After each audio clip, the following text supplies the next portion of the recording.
Now we're going to look at the Creative Warp Modes Beats live set. Now in this live set, when you open it up, you're going to be able to follow along with the activities that I show here.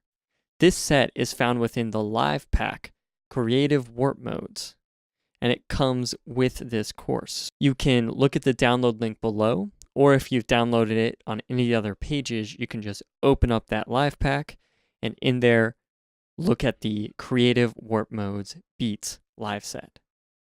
And right here on the side, I have a little explanation of what to do and to what to try out with these samples to fully get an idea of using these beats mode. So first, let's play this.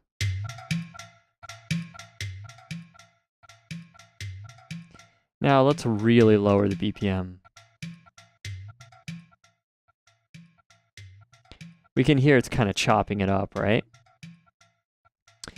Well, if we come over here, we are set to beats in our warp mode, and it's set to transients. So transients means it's looking at whatever these little gray triangles at the top are, and those are representing hits. In other words, those are like the hitting of a drum or the striking of a string. Something that's an obvious increase of volume is a transient. And then this setting here under the preserved is what happens after it plays that transient. So right now we had it set to play and then stop.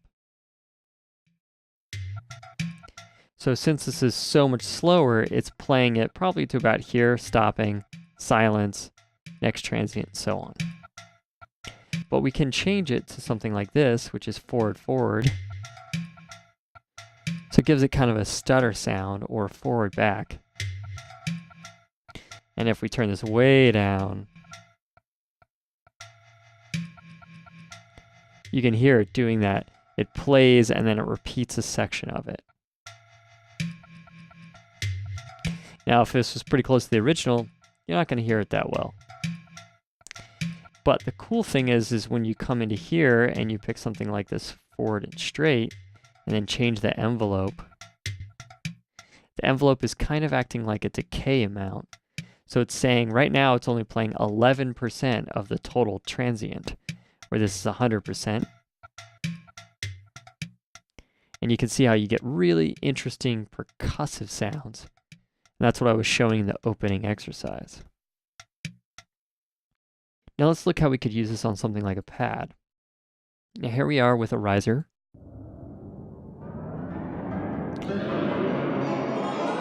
So it's just a really weird riser sound, right? Well, let's turn it into beats mode, and we still have that transient set to transient, then set to forward stop, and we can change this envelope. But what I want to do is I want to create like an interesting rhythm that speeds up.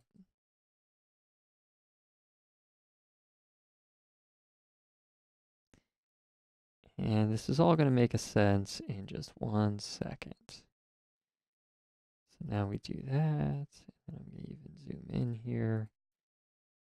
So I'm making these little warp modes by just double clicking, and as you can see, it's kind of looking like it's getting faster and faster because I'm creating more little warp points. Now every warp point is considered a transient.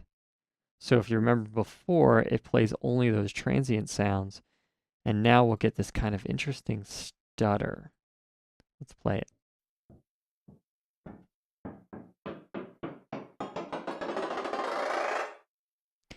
And then we can play with something like the transient amount.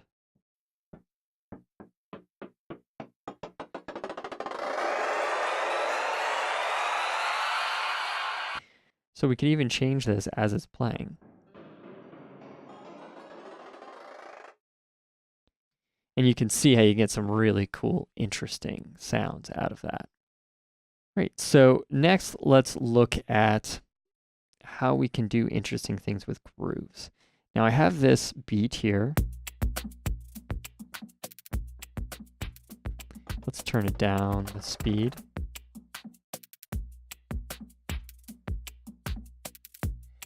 Now let's say I want to take this type of groove and apply it to something like that riser or anything to create an interesting change in the beats mode. So what I can do is if I right click, I can say extract grooves, and it's going to read this file. It's going to read all those little transients, those little hits, right? All little triangles. It reads that, and it says, okay, that's where those are. We're going to make a new file with that information, and then you can add it to anything else. So if I just drag this over, let me insert a MIDI. What it really did is it made a little MIDI information of where all those hits were.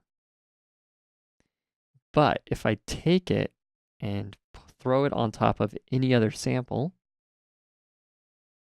it's applying this groove to this sample. And right here is what groove is being applied. And then there's this little commit button. If you hit commit, it's going to change the timing to fit what that groove was. So let's hit that. Notice how it kind of made warp modes and it might have moved them, but what I need to do is move this, increase this quantize setting. So the quantize is going to quantize all these little hits into wherever the hits were on this one. So now if I hit commit, we have all those little hits, and it snapped all of them to what we were seeing here. So if I play this,